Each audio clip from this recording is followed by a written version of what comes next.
Hey there, Whovians. This is Sam. I've got COVID this week, so Jordan and I were not able to record a normal episode, but through the magic of editing, I can make it sound like I'm able to talk right now. And you have no idea how many coughing attacks I've had in the middle of speaking these sentences. Since we couldn't do an episode this week, I decided, since we had already recorded our Patreon bonus episode on the 4th Doctor serial, The Horror of Fang Rock, why not put it up in the main feed so you can all have a good time enjoying content and hearing what it's like when there's a guy with a big scarf. If you're not subscribed to our Patreon, patreon.com/pottingbros, you might not know that we've already met the 4th Doctor in just the previous bonus episode. What a weird random coincidence. The Invisible Enemy. So you're not going to get our first impressions on this Doctor or his companion Leela. We're not going to talk about how she's from the year 50,000 or something. We don't need to. We already know that shit. You already would know that shit. But now you have all the context that you need to enjoy this week's special bonus episode of Doctor Huh. Please pray for me. I'm fine, mostly.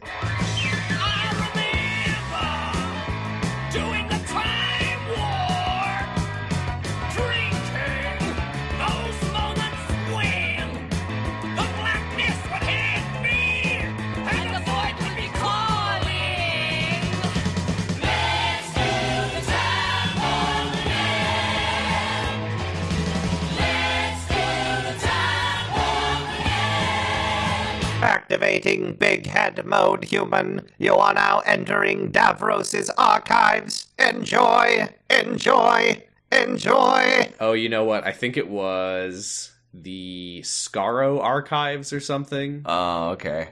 That's fine. Hi. Hello, everybody. We're back with some more classic Doctor Who. If Jordan sounds low energy, it's because I just woke up. That episode, it wasn't bad, but it did make me fall asleep. I was asleep for like 10 minutes. We did a quick hop, skip, and a jump back from Season 15 Serial 2, The Invisible Enemy, to Season 15 Serial 1, Horror of Fang Rock, Parts 1 and 2 from 1977, written by Terrence Dicks, directed by Patty Russell, by Patty Balls, and cinematography by Tom Taint. By Perennial Tom. Do you mean Perennium Tom? Because perennial means like annual. Yeah. No, I know what I said. Okay. I thought the foreshadowing in this episode was really good because I really liked the part when the Doctor says right at the start, he says, I hope I never get fuzzy. I hope I don't ever get fuzzy, Leela. and then Leela says, yeah, and I've always wanted to meet a robot dog. It's pretty cool. What did you think? I liked it. I thought it was good. It was good atmospheric. It was good television. It wasn't like this is a much beloved episode, apparently highly regarded among Doctor Who fans, at least according to our Discord, Wikipedia. It's not reaching the highs of like Remembrance of the Daleks for me in terms of classic Who, but it's a very nice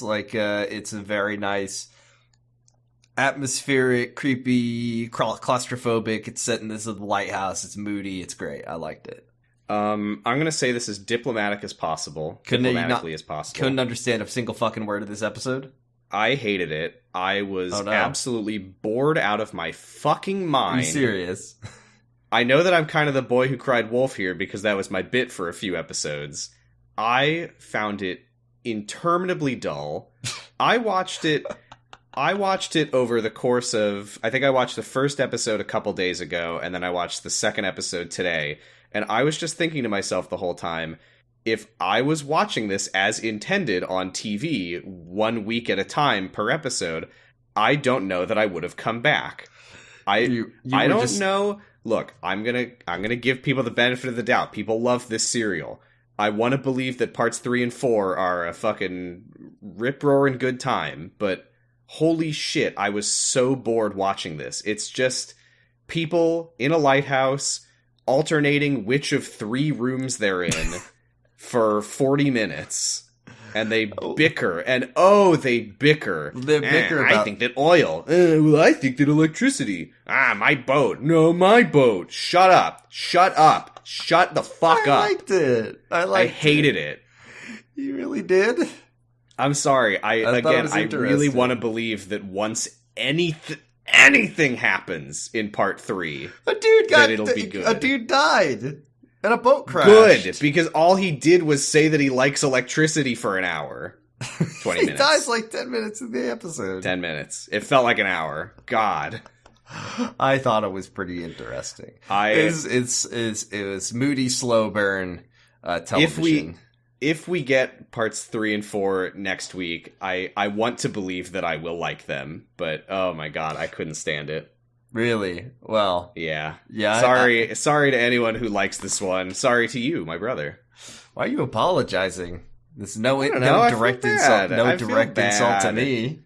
They worked so hard on it, Sam. They worked really hard on it. I don't know. It's just it feels bad. I guess it's because I wanted to like it. Well, I came into it like, ooh, this is going to be like a cool, like, yeah, like you said, it's atmospheric and claustrophobic, but for me, it was those things in ways that I couldn't stand it. Yes, it's, what I like about it, I like the setting. I think being in a lighthouse, I think on its best day, living in a lighthouse is unpleasant. I haven't seen the film, but allegedly there's a whole movie about that. Yeah, there's a movie about how cool it is to live in a lighthouse, I'm pretty sure. And at the end, all of the characters, all 2 of them, clap and sing about, "We love the lighthouse. Yes, indeed. We love the lighthouse. Yes, the lighthouse is what we need." But we got three gents, all very typical, all different levels of difficult to understand, ranked from easiest to hardest. Ben, I will say, Vince, Ruben. It didn't help that on part 2 the BritBox subtitles just stopped working, so I couldn't understand a lot of the dialogue. But I was already not liking it because BritBox has so rudely jettisoned me and sent me elsewhere on the dusty trail of the internet to find these particular Doctor Who outings. I have been without my subtitles, which, by the way, I can't fucking watch anything without subtitles. It's just I can't process it very well. Mm-hmm. So all of that discussion about what is the preferred method of lighthouse lighting, just vibes, no words, just sounds. Maybe that's why you didn't hate it. No words. No, you'll find in my notes for episode 1 that there's a very in-depth discussion of why one of them likes oil and one of them likes electricity. Like this lighthouse with oil, well, I think that the electricity might have electricity. They might as well have been saying rhubarb. So there's Vince, there's Rhubarb, and there's Ben.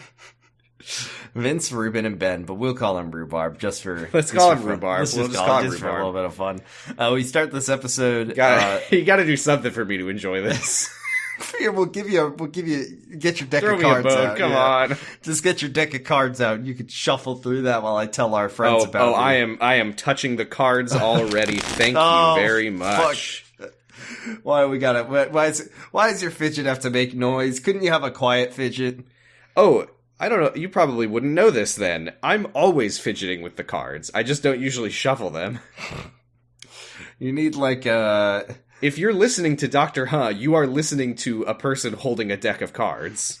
I can't wait for you to go on Penn and Teller Fool Us and be like, "My name is Sam." Be like, "Wow, it looked like you didn't do anything." And I'm like, "I didn't."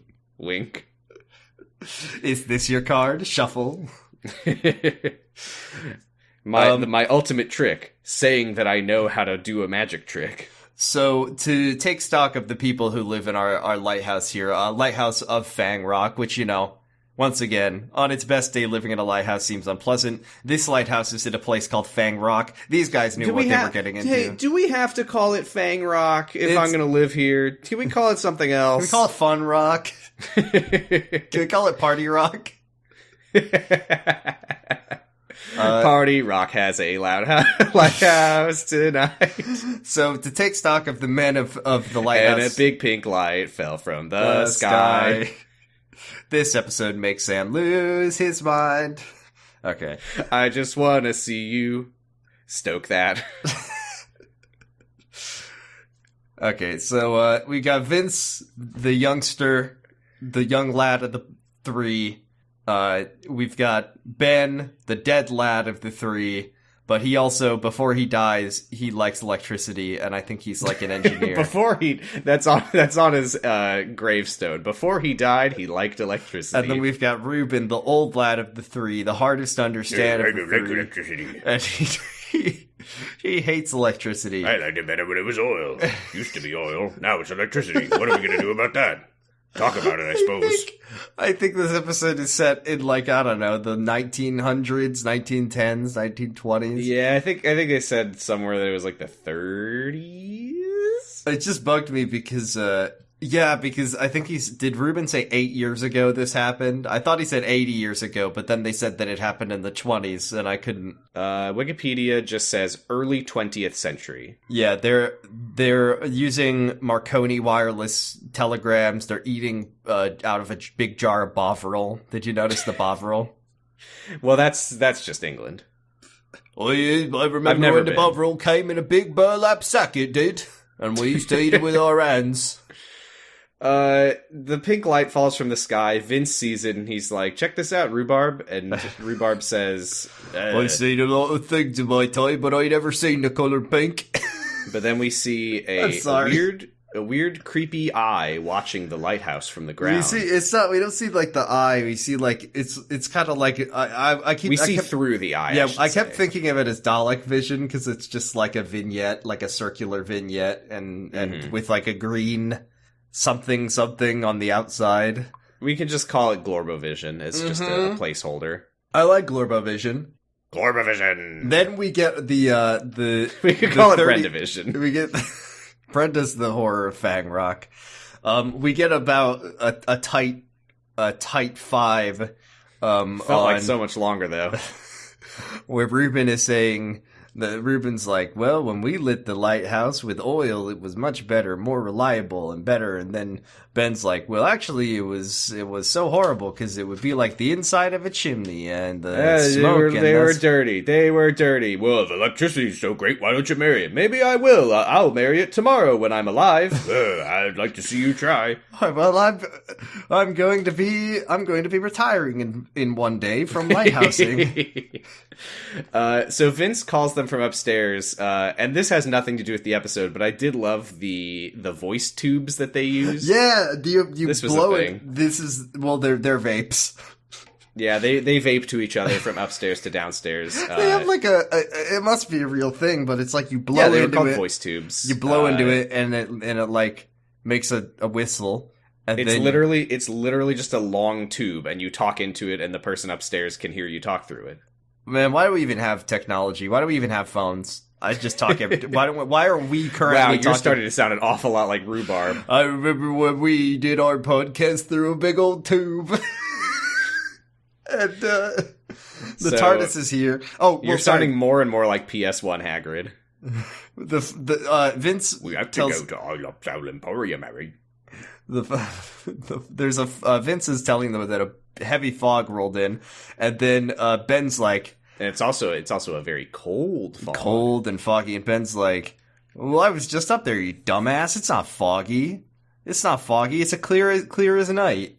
This is where we see the TARDIS materialize in the fog, and I really liked how you could clearly tell that it's just like a little plastic TARDIS model sitting on a pile of rocks. It's not even the best model in these 2 episodes we watched. There's a much better model. Oh, the boat? Yeah, the model moment is much better later. That's pretty good. So Vince says that the fog seems to be coming from where that light fell from the sky and landed into the water. Ben has been completely unreceptive. He's like, I don't want you to be talking about that light from the sky business anymore, Vince. This is one of the things that first started to like really exhaust me with this episode is that Rhubarb is like, oh, that was where the thing landed, is where the fog came from? Okay, I kind of believe you. And then over the next 40 minutes, we will see him just completely start to go back and forth on whether he thinks that anything supernatural is happening. When you've been around as long as Rhubarb has been, you get a sense for these things. You see, young man, the sky, he knows the sky, he knows the wind and the oceans and the lanterns and the oil. Ben, this is where the episode really gets bad, though. Because this is where good. Ben says, no, because Ben says, Vince, I need you to go start blasting the foghorn every 2 minutes. So this is where we start hearing the foghorn. No, it's good. I like it. It's creepy. Okay, but once I got specifically episode 2, where I didn't have any subtitles, and I'm hearing like 10 people speak in different UK accents, and every 5 seconds, I'm like, I fucking give up. I can't understand a word of this. That's what it was like to live in the UK back then. it's just you can't understand anyone because they're all British and there's a foghorn and it sounds fuzzy because it's the 70s. They're always blasting that horn. They start arguing again about electricity versus oil. What else are you gonna do when you live in the lighthouse? And then the power goes out, which means that they start arguing even more. Listen, in this one, I think this is good because now Rhubarb has perfect ammunition.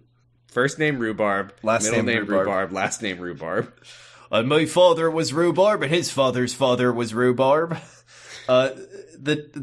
Here's you know how we I don't know about you, but I have a problem. A very severe disease where if a character is wearing a hat, I no longer know who they are. No, that's just me. Oh, well, I have that problem too, because Leela comes out of the TARDIS and she's wearing like fine lady clothes and she's wearing a hat, and I was like, wait, what happened to the other companion?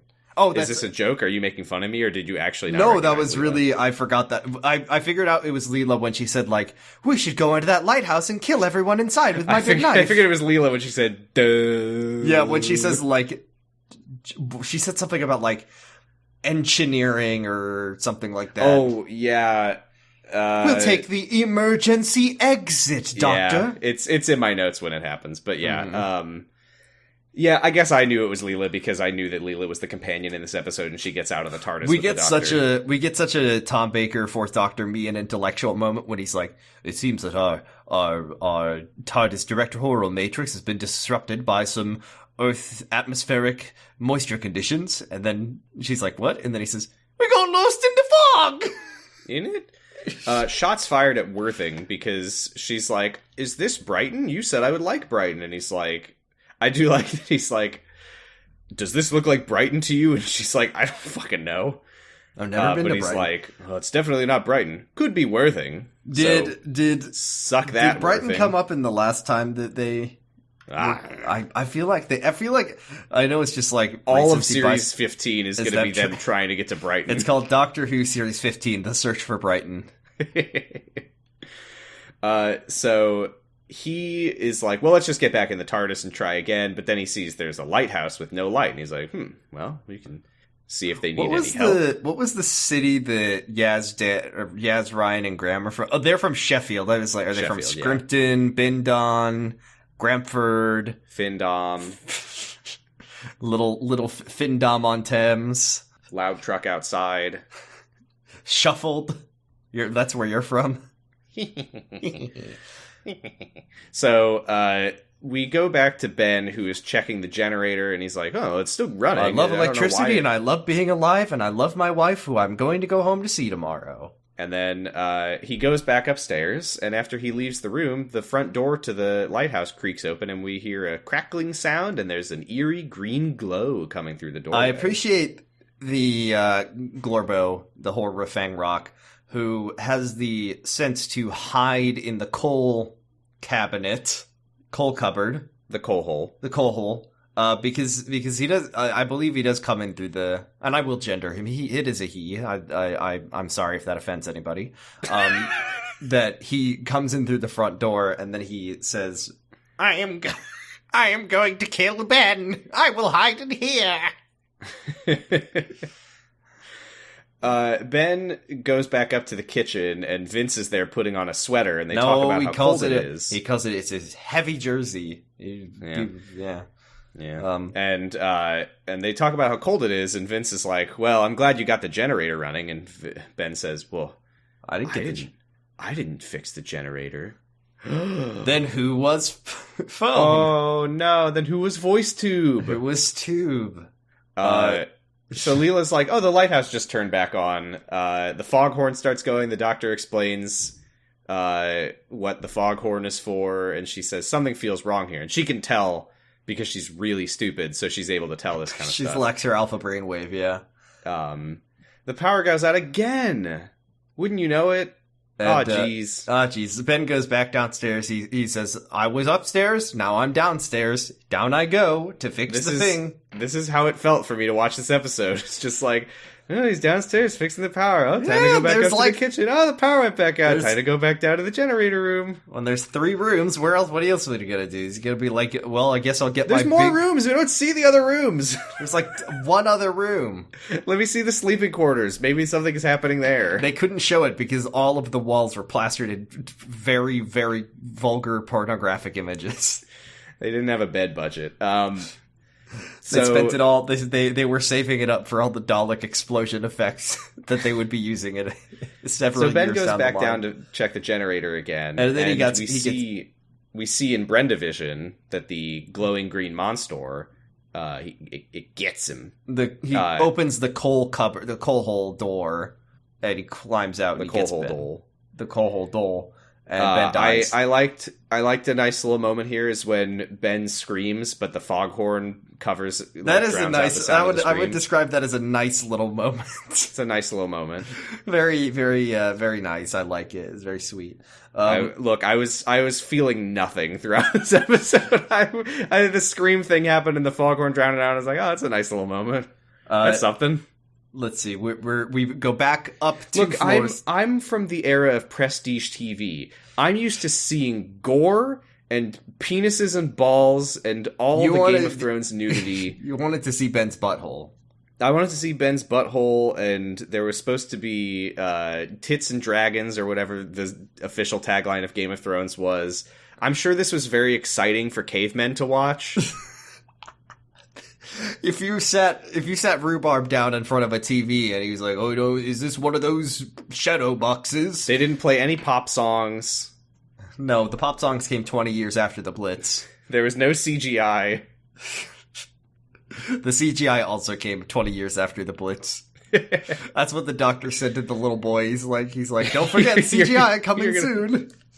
You're gonna love CGI. Oh my god, it's gonna blow your little mind. You're gonna love A Bug's Life.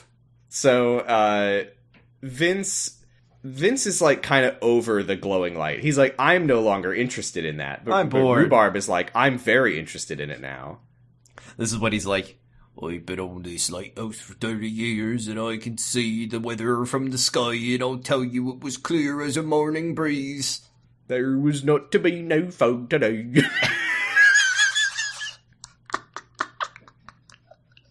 I really like when we started this podcast, we were like, we're not going to do any funny voice accents. I don't think I ever said that. We can't do any funny. I think you said that. We can't do them.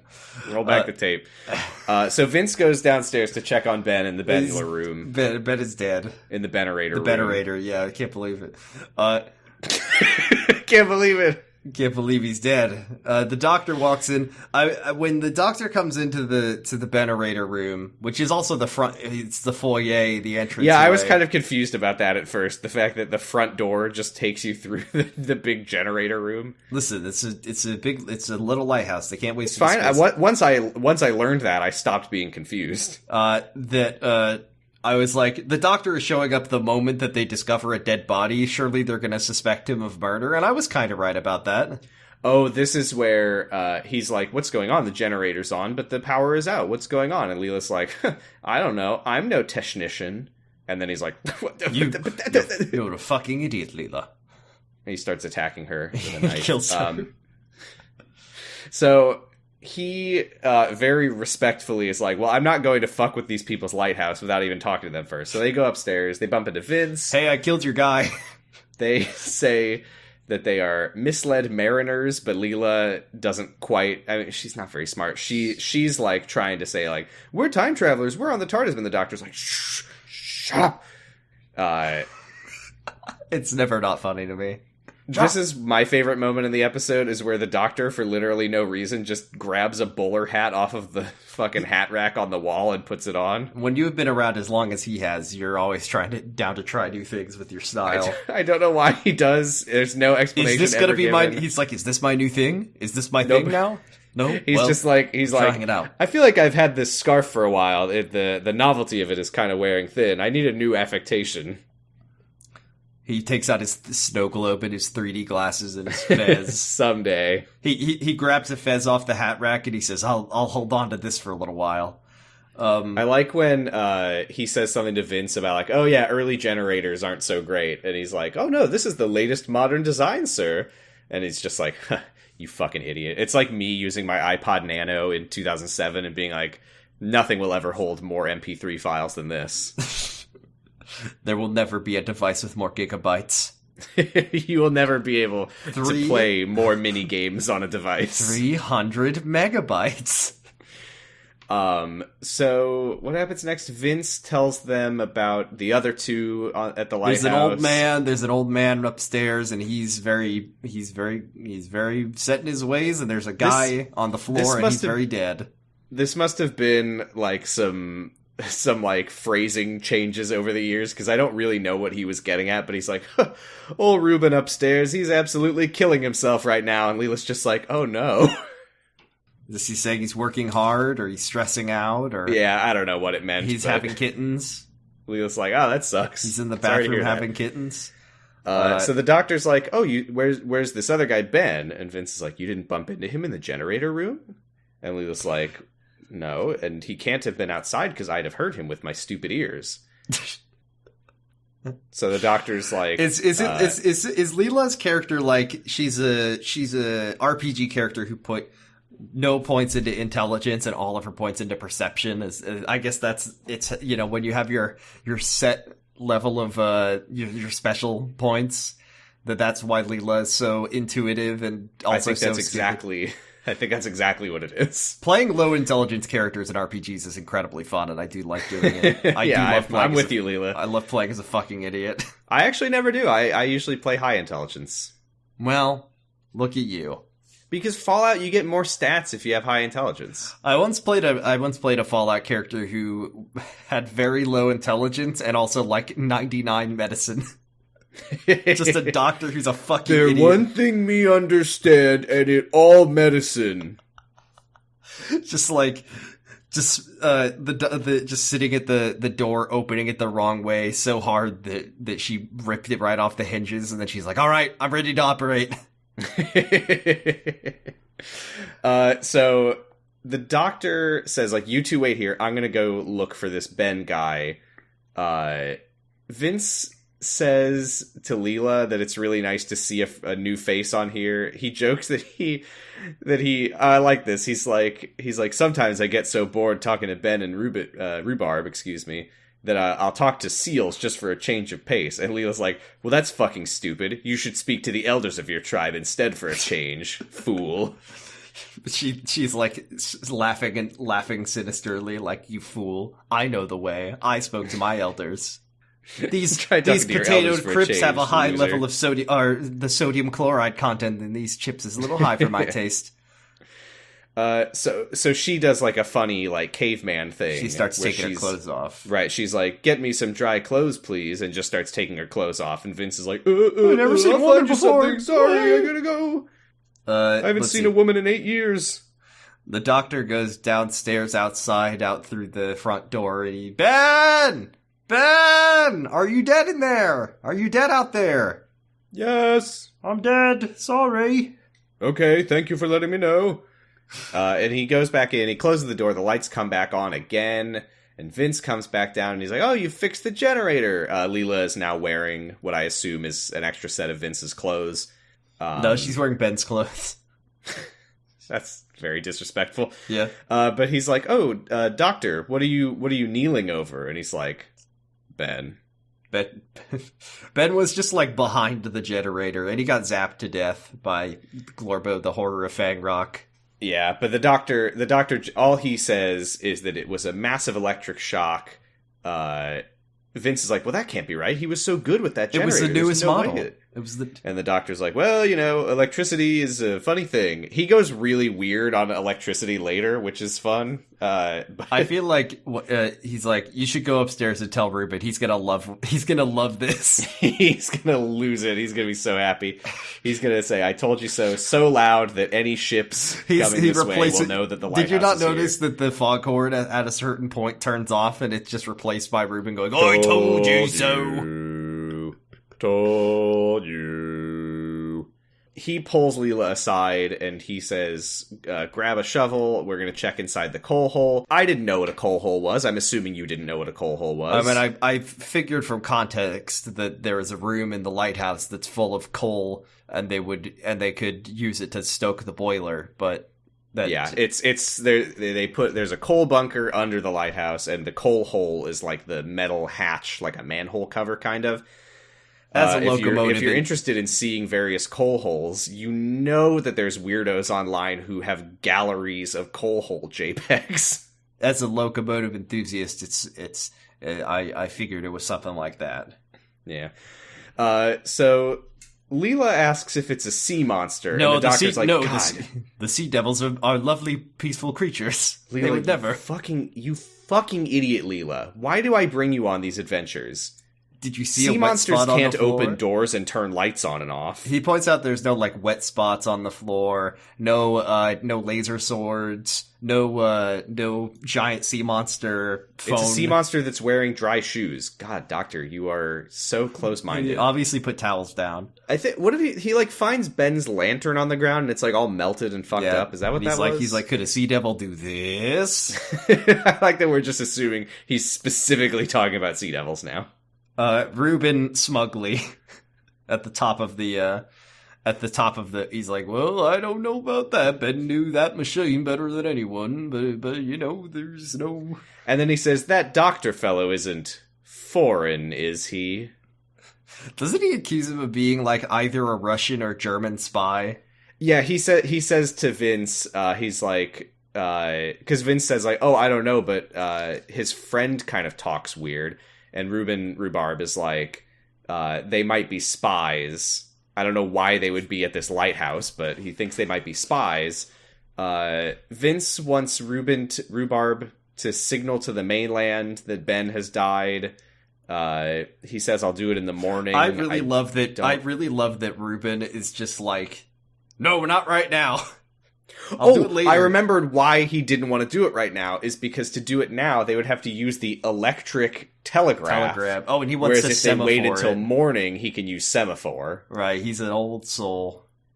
Spelling out Ben drowned with flags. Also, he says, I do love that he just takes a moment to tell Vince that the lighthouse is absolutely haunted now by the unrestful soul of Ben. Oh yeah, he's like, because Ben loved that machine. He had sex with it every day. That's why he died. If it killed him, there's no way his soul will rest. He will be angry and start walking around and doing the Charleston. And Vince is like, oh fuck. I hope he doesn't get up. We are down one floor in the kitchen, room 203. And the doctor and Leela are down there, and Ruben comes down suspiciously to the doctor. He's definitely not trusting the doctor who showed up moments before they discovered a dead body. What happens? Oh, this is when this is where the doctor's like, why don't you report his death on that there telegraph? And Ruben's like, I'll do it in the morning. And he says like, don't start talking in your own lingo. Because I will call the police on you or something. And the doctor is like pretty exhausted with this conversation already. He's like, man, we're literally just here to help. Like, please stop being so suspicious of us. I know that we showed up and your friend was dead before any of you saw him, but so Rhubarb is like, I'm gonna go cover up the body, a shroud on Ben's body. Leela, this is where she's like, if there's a creature out there, I'm going to kill it and cook it and eat it because I'm hungry. I'm hungry, Leela. And the doctor says, we shouldn't go hunting in the fog. It's too dangerous. And he goes off to talk with Vince, and Leela just sits there looking at her big knife. I'm gonna throw this into a spaceman next time. And she sneaks down into the generator room and sneaks past Ruben with her big knife, and she's like, I'm gonna go hunt it. And it's a really good thing that Ruben doesn't turn around and see her holding that big knife, because that would have been pretty much it for her and the doctor on this island. He can't hear her through the sound of the foghorn. So she goes out into the fog. This is, I believe, the first of 5,000 times that she goes and walks around in the fog. With a knife. And then nothing happens with her big knife. Out. She loves her big knife. You keep calling it a big knife. It is not a big knife. It's a pretty big knife, though. Seems like a normal sized knife. It's a big hunting knife. It's a hunting knife. It's not like, I mean, she's not carrying around like a little. No, it's not a buster sword. I think it should be a buster sword. Why can't it be a buster sword? Right, that's why I didn't like this episode very much, because Leela didn't have the buster sword. Like she did in the last episode. Don't know how she... Gunganga. Gunganga. Don't talk in your dialect, in your weird lingo, doctor. Leela mi Gungaga. It's not Gugaga, it's Gongaga. Oh, I thought it was Gungaga. Gongaga. Me? Gongaga. Oh, I always say me Gungaga. I guess it doesn't really matter, does it? It's bullshit anyway. It's not a word. Who cares? We get a shot of Leela walking around outside, and she comes upon a dirty filth pond with a bunch of dead fish in it. Mm-hmm. She goes, "Oh, dead like fish. That. Me no like. Me no likey dead fish. Me no eat that dead fish. Glow green. Me Leela." She's not that dumb. She's not that. Tell that to the doctor next cereal. Meanwhile, Vince is talking to the doctor. He says, he points to where the fireball landed from the sky, and he says, that's when everything got all weird. The doctor just starts, like, talking about different lighthouses that he knows. He's that lighthouse freak that you were talking about earlier. That's his hobby is chronicling lighthouses, and he's like, oh, the one at the big lighthouse of Alexandria, you see, it was very interesting, and there was one... He literally is like, on Pharos of Alexandria, they had slaves keeping it lit, and Vince is like, no. And then he's like, and also on Gallifrey. I wanted to know about the Gallifrey lighthouses, but Rhubarb enters and interrupts. He was about to say they had even more slaves keeping it lit. Oh no, Doctor. So, we love keeping it lit here on Party Rock. I forgot that we're on Party Rock. So, Rhubarb sends Vince down to eat lunch or whatever. They spend a lot of time in this episode eating the same lunch.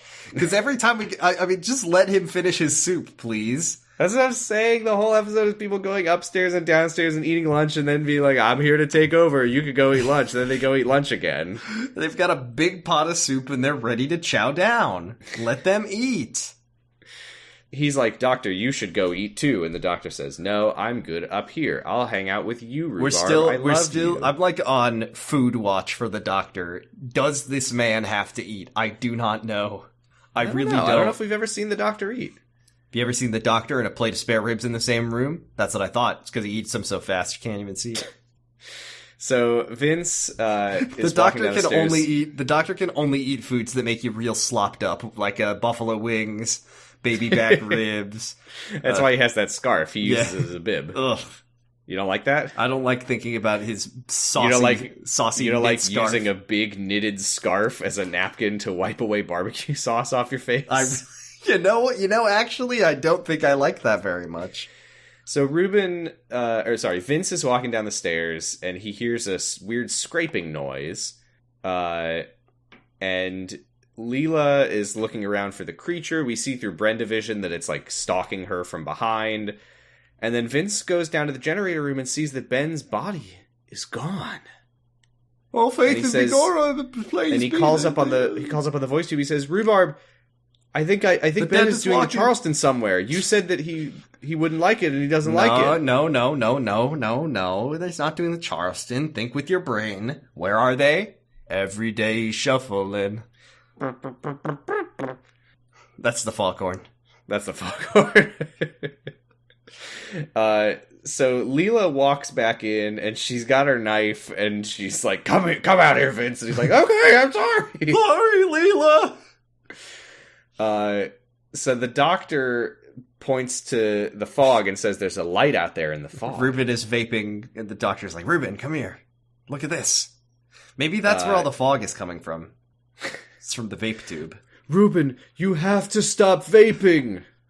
Why is Kyle on this lighthouse? Ruben, you have to stop vaping. No. You know what? It would be that Ruben has like a pipe, and then Ben is the one who's vaping because he likes e-cigarettes. Yeah, he likes technology. I don't know about back those in the e-cigarettes. These e-cigarettes, I heard they've got toxic metals that put them in your lungs, they do. I'll stick with classic healthy tobacco, thank you. The doctors say it's very good for you. So, they see a ship coming through the fog, and oh no, this is literally the one thing they didn't want to happen. And Ruben says, there's no amount of warning that we can give that's going to stop them from crashing. Like, any sane captain wouldn't be sailing at all through this fog, and they are going really fast. Whoever is currently piloting this ship is the biggest asshole I ever met, he says to me. And, I say. We zoom in on the model ship, rolling up on some rocks. This is my favorite episode ending cliffhanger of just a model ship slowly being smashed into some rocks, and then it just yeah, that's the end of part one. So in part two, we start with Leela watching from. I think Leela and Vince have gone up to the top of the lighthouse because they were called up to help signal to the ship, and Leela's just like, well, they're all dead. Oh well. So good riddance, if we're being honest. Ruben is like, no, we have to go look for survivors. That's our job. So they leave Leela behind to keep blowing the foghorn, which she loves. She is doing it with such zeal, where she's honking it, she's cranking it, she's pulling that thing. That's how much she likes blowing the foghorn, is that she starts doing profane things on Doctor Who. On TV. But you know, she's from a different time. Let's see. We're back downstairs in the generator room. The doctor is going to fetch like a rope for Ruben. Yeah, what the hell was this? First of all, they make him get a rope, which I don't think ever comes up. Second, when he goes to Jesus Christ. What's that noise? That is my upstairs neighbors creaking and creaking, and it's just been happening this entire time. There's literally nothing I can do about it. You know, who gives a shit? I'll edit it out as best I can, but Jesus Christ, anytime it happens while I'm talking, I'm just like. Did they have the trampoline set up there? No, you know, my previous neighbors used to stomp a lot more. I remember the stompers. But now that the stomping is done, it's just all nonstop creaking day in and day out. But you gotta put some oil on the floor. I don't know how they did that. It's the same floor. I mean, listen, you remember my jazz era. the back when you loved jazz so much that you would go next door to yourself and play the drums really loud. in my psychotic era. Anyway, okay. So the doctor grabs this rope, and while he grabs the rope, there's this weird blue spark above his head. Oh, that was just an artifact of the television camera they were shooting this episode on. That was him having an idea. I know. I'll go upstairs. I don't know what the hell that was. There legitimately was a part, because we'll find in a moment that there are some survivors of this ship crashing, and they will come into the lighthouse, and they're going to talk in their accents.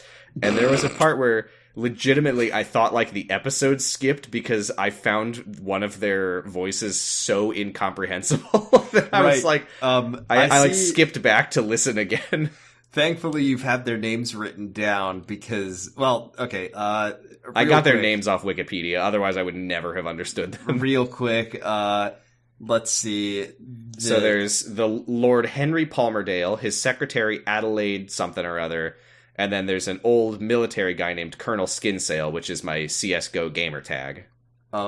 Isn't there one more guy who shows up later whose name is like Harker? Maybe? Harker. I think his name is Prentice Harker Billingsham, which I think his name is. Yeah, Leela, meanwhile, she sees a glowing green slime ball moving around on the ground from on top of the lighthouse, and she's like, it looks like a big jellyfish or something. So Vince and Ruben start bickering about electricity versus oil again. The doctor mumbles to himself, "It seems to need electricity. It eats electricity for fuel." They come back with the crash survivors. I love these like shitty life jackets that they're wearing from Vampire Times. Yeah, I've never seen made old life jackets like that. They look like they've just got big pieces of wood stuck on it or something. Yeah, they were like pieces of wood clipped together. So, I mean, I'm sure that's not what they actually were, but that's what they looked like. Henry Demandy Brandy. Yeah, Lord Palmerdale is just the most annoying man. Needy Dwinky. I needy Twinkie! Apparently what happened... Between the fog, the boat crash, the secret information from hell... and the doctor... The horror of Fang This Rock. has been an absolute cromulent crustable of a day. So yeah, Lord Palmerdale, Henry Palmerdale is like really whiny. He's like, I want brandy. Get me clean, dry clothes. And Vince is like, no, it's Ruben is like, we don't have your dry clothes. What are you talking about? And he's like, I want dry clothes now. And Ruben's like, well, Vince, I have to get back to the top of the lighthouse. You enjoy. We learn that Lord Palmerdale and his secretary were out on... Basically, he got on his yacht and he says, I need to go to London to get to the markets immediately. Can we just skip to the point of what this is? Basically, he was making them go fast and they crashed. No, well, why he was making them go fast? Well, because he wants to get to the market, like the stock market, and why he wants to get to the stock market, or did you miss this completely? Something about a casino. Okay, so he and Colonel Skintag were at the casino. Can we call him Colonel XX, Colonel Skintag XX? And I guess what happened is that they were at the casino. Skinsale lost a bunch of money. Yeah, that's going on this whole conversation. Skinsale lost a bunch of money, so he like wrote an IOU to Palmerdale, and Palmerdale was like, hey, well, you're in the military and you're like a politician or some fucking shit. Can you give me like government secrets? And Skinsale was like, all right. So he gives him these government secrets that Palmerdale believes he can use to make a bunch of money at the stock exchange in London. But he's like, this information won't be like ahead of what everyone else knows forever. So I need to get there as fast as possible so that I can make money off of this information. So I'm going to take my fog boat and I'm going to go out in the fog. But yeah, then it was foggy, but they were like, well, we got to get to Southampton so we can get to London from there. So they go through the fog and they go way too fast. And the crew is like, please don't make us go fast. But he's like, it's my yacht and we go as fast as I say we do. So then they crashed. Long story short, dozens are dead. We kind of just moved past that, though. No, we just like, yeah. And there were other people, too, who didn't survive. Anyway. Yep. Leela comes back into the generator room, and she's like, "Hey, I heard the sound of bodydrag.mp3 outside." Yeah, the doctor is like, "Don't tell anyone what you saw, the glowing light thing. Let's just keep it to ourselves for now, so nobody panics." But Ruben overhears them. This is actually not in the generator room, for whatever it's worth. And Ruben tells them about the Beast of Fang Rock. And the story Beast of Party Rock, the Beast Below of Party Rock. I missed that this was a story from like his experience, but basically what he says, and he'll elaborate on it a little bit more later, but basically the point is, some years ago, he was here with two other guys, and they went out into the fog, and they never returned. And he says that they got by the Beast of Fang Rock. And the doctor kind of rolls his eyes at Leela like, are you hearing this shit? You believe this shit? What? Who? How can he, of all people, be like, there's no beast of... I've never seen a beast before in my life. I've never encountered a monster before. I guess his thing is he believes that this beast arrived with the falling star or whatever it was. So he's like, whatever happened 20 years ago, they probably just went out and killed each other or something. I don't know. When do they bring back Ben? Hashtag bring back Ben. Oh, fuck, man, I don't know. Henry's being a big whiner again. This is where they mention that Harker stayed with the boat. Harker is alive. Harker is like the helmsman of the yacht, I think. He was the guy. He is the bosun, according to Wikipedia. For whatever that's worth. Sorry, let me replay Return to the Obra Dinn to review my nautical terminology. It's short for boatswain. Anyway, so the doctor walks into the kitchen room and like just puts his feet up on the table and starts making demands. We're still here. We're still in the room with the goobers. Okay, I know, right? And so Palmerdale is like, "Are you in charge here, sir?" And the doctor's like, "No, but I'm full of ideas," which I liked. Shut up. I'm thinking. I'm doing the thinking thing. I'm trying to think of an idea. So Vince says, I need to go stoke the boiler again. So he goes to stoke the boiler. I'm getting stoked just thinking about it. And the doctor says, Leela, you accompany him so he don't die. And you're sending a female. You're sending a female down there to do a man's work. Yeah, Adelaide does not appreciate. Adelaide Lesage. Or Lesage, I think it's Lesage, is the secretary of Palmerdale. And yeah, she's like, you would send a woman downstairs? Yep. She doesn't like it. They go downstairs. This is where Leela's like, wait a minute, I hear bodydrag.mp3. Let's go outside and check. And then they open the door. And that's when we meet Harker, the boatsman. And he's... Yeah, we can. There's a little bit more with the doctor in the other room, but yeah, we can come back to that in a minute. Harker, the boatsman, is here carrying the body of Ben, who got outside somehow. We don't see the body. They keep acting like it's been chomped up, and I'll just have to take their word for it. This is the most fucked up and violent thing anyone has ever seen on British 1970s television. Margot wrote it. Are we reference? Yeah. Sorry.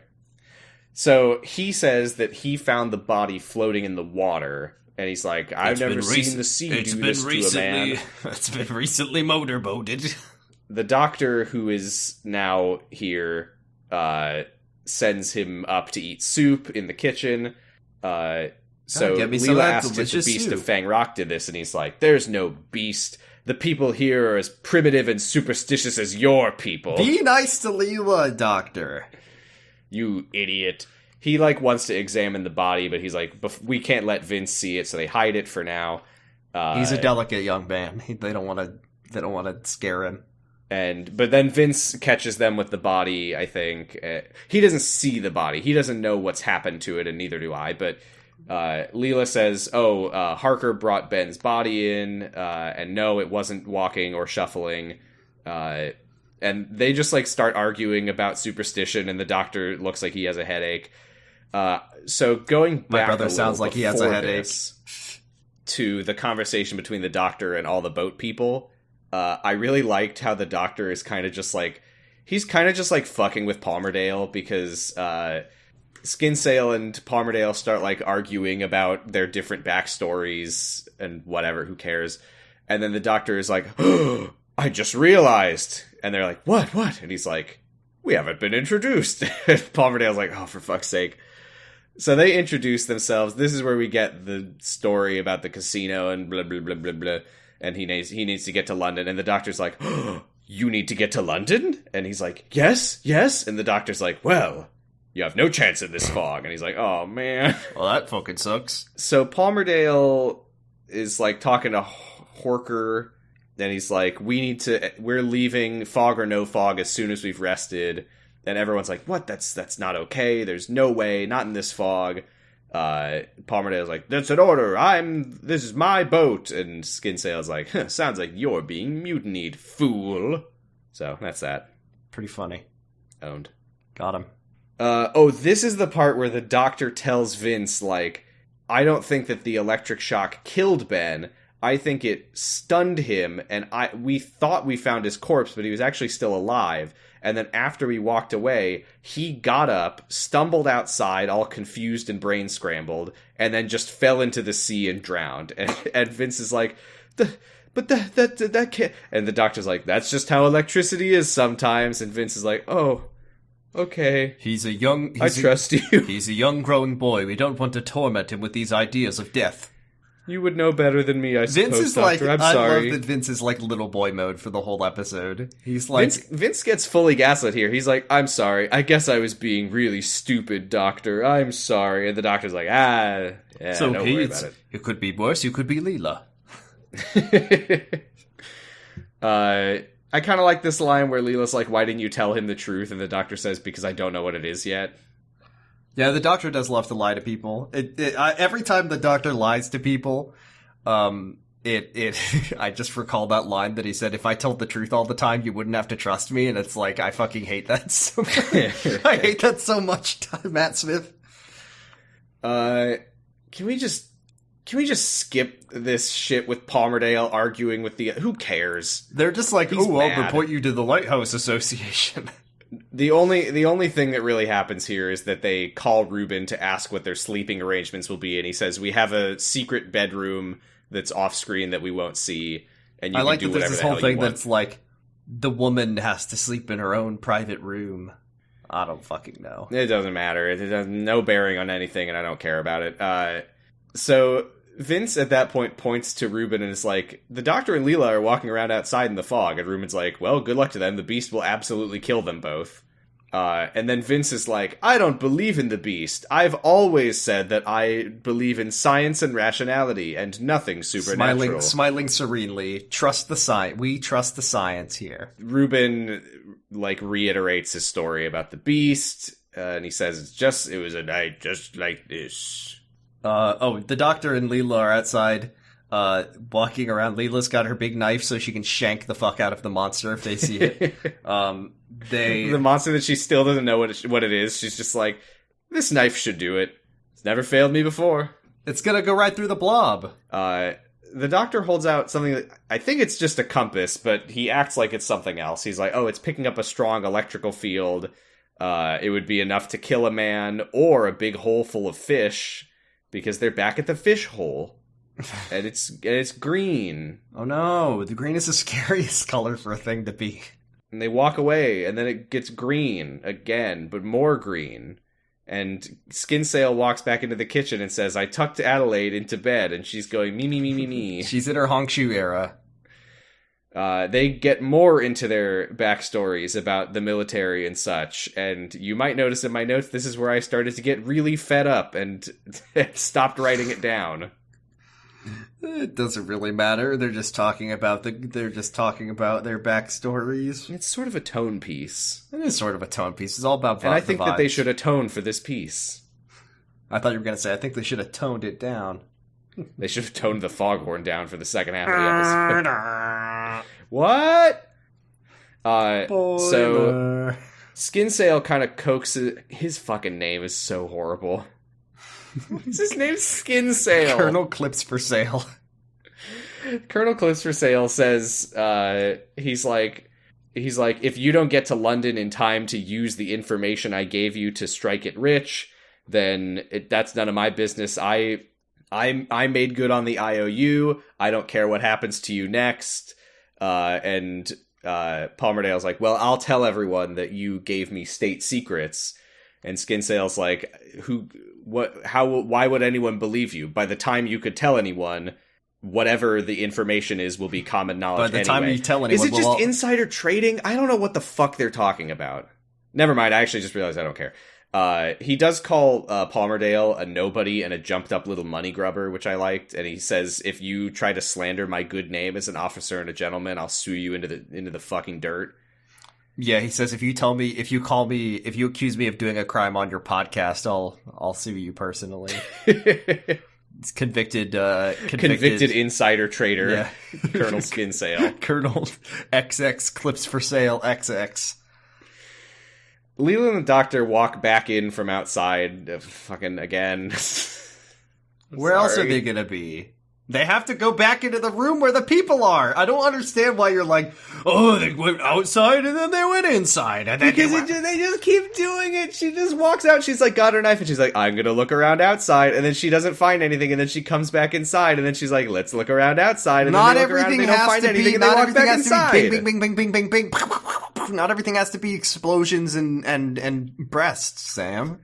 I know, but it can be low-key television. You know, it's this is just what the all number of fucking scenes TV in this episode This is what every that are show people used to be walking like. back and forth between one of literally 4 rooms, and then nothing happens, and then they walk back to the room that they came from. There's gonna be another scene in a minute where Vince says, I have to go stoke the boiler again. You know, there's like plays where it's all in one room, right? You ever complain about that? Oh, they're just in one room. Yeah, No, but I know. haven't seen any of them. I'm sure if I did, I would complain about it.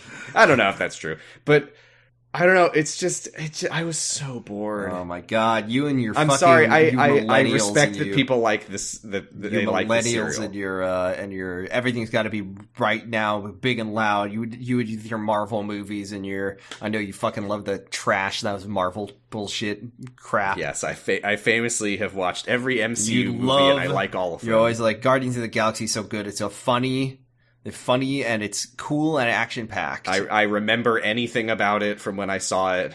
Yeah, you liked it, and you liked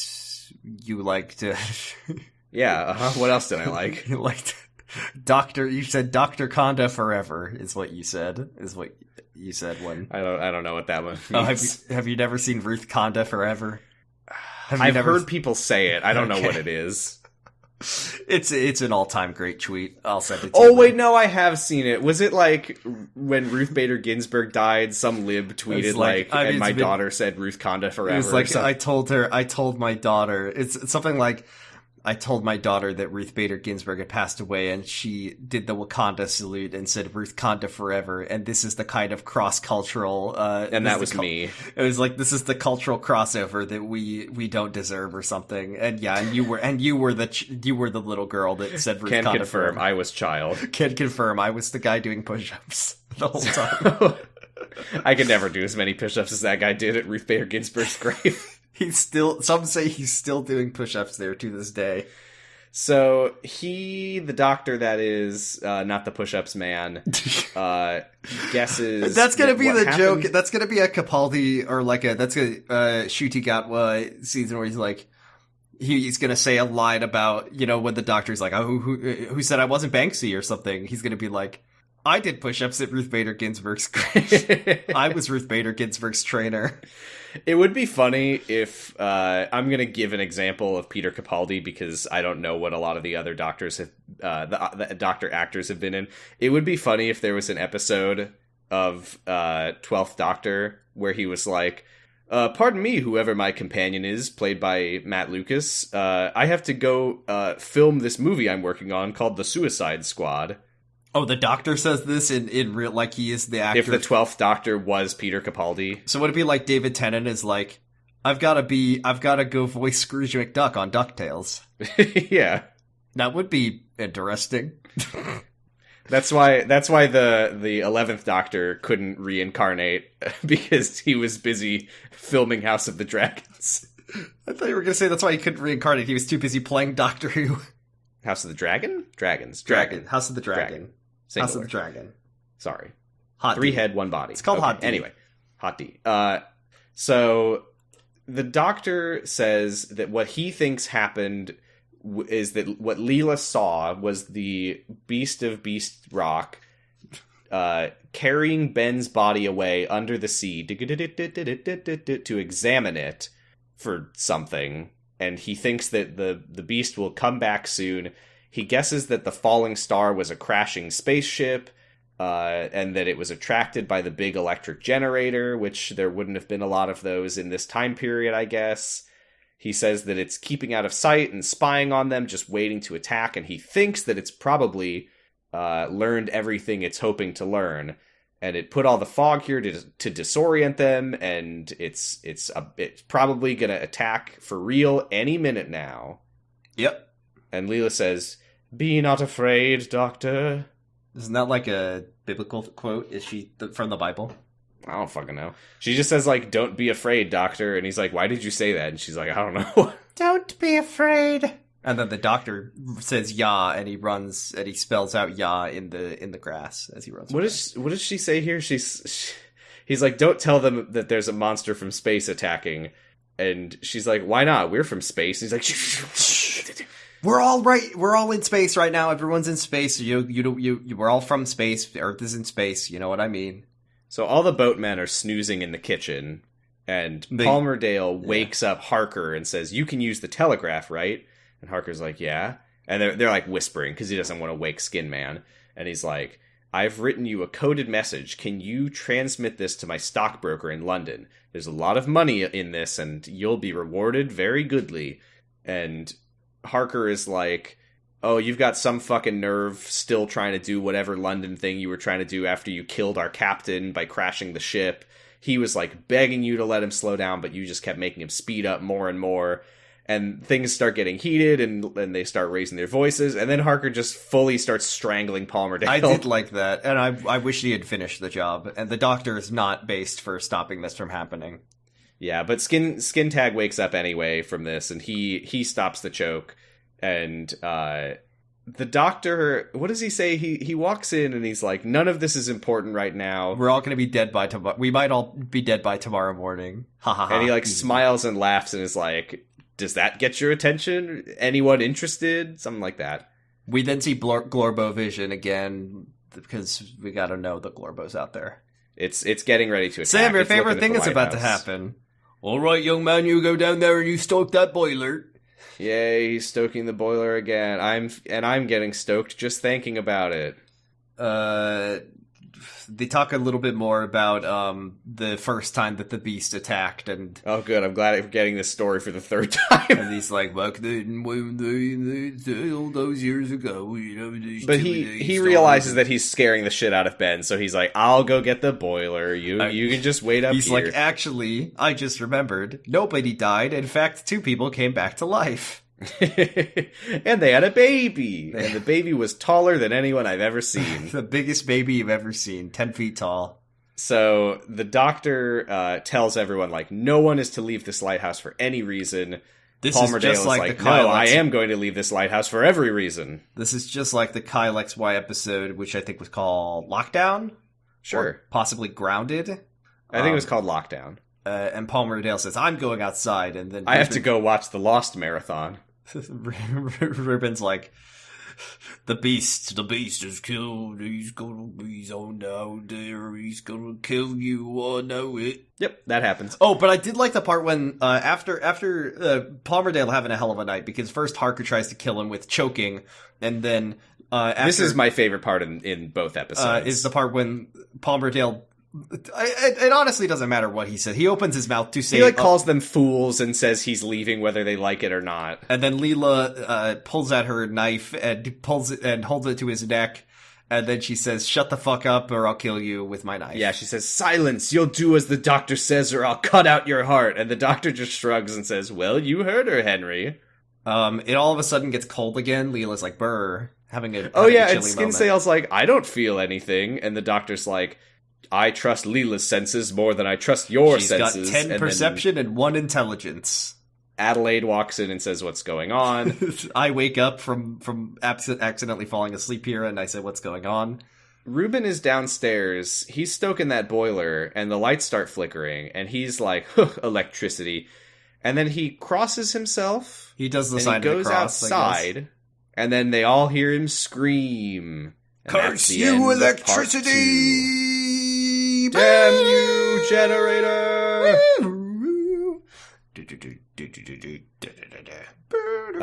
Yeah, I don't know. I'm really sorry. This is a D- to me. It was a solid C for me. I was neutral on it. I feel like you liked it until I started talking about how much I hated it. Well, I do remember that this episode made me fall asleep. It did put you to sleep. You said though, before we started recording, you said that a lot of good, like, older TV That's true. has that effect. It was slow burn. I mean, nothing really I feel like I need to see, I feel like I haven't seen all of it yet, so I'm having trouble making judgment. But right, that's the thing though, is I'm like, I know that there's 2 more parts, and I'm sure the end of this part is going to be the Doctor sending a big bomb to the Beast's home planet and blowing it up. We just have I'm sure that something's going to happen in parts 3 and 4.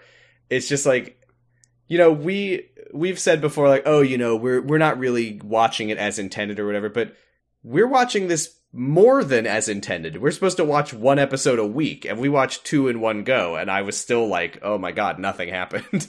I can't imagine watching these 2 episodes on TV week to week. But that's my opinion, and we'll see how I feel when we get to parts 3 and 4. Maybe we could never get to parts 3 and 4. Well, we'll get to them eventually, but when will we get to them? I don't know. You have a lot of faith that we'll ever come back to some of these things. Yeah, I know, right? I'm going to share my screen so you can vouch for me. Okay. I'm on random.org. Fully transparent. Can you see? We gotta flip. Can I request a coin? Yeah, what coin do you want me to Can you flip? do a buffalo nickel, please? Oh, yeah, they got the buffalo nickel. Damn it! Random.org. Let's flip it. You. Heads, we watch the next episodes. Tails, we move on. Heads. Oh boy, I was really hoping we wouldn't. We get 2 more. We get 2 more weeks. It's for the best. It's for the best. We get 2 more weeks of going upstairs and downstairs. You liked it. We'll like it.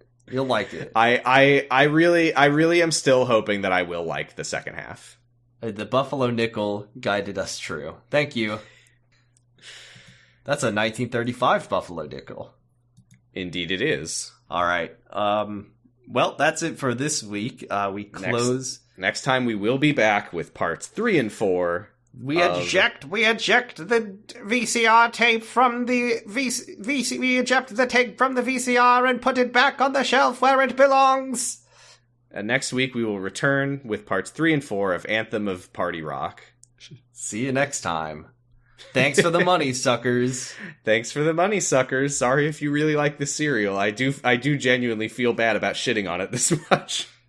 You're allowed to have your own opinion. I know, and I feel guilty for it. Bye. What, are we going to lose patrons? They're going to unsubscribe to us? They're just up there. If they really hate us for it. Yeah, that's why I'm saying bye. Bye. Thanks for listening as much as you did. Bye.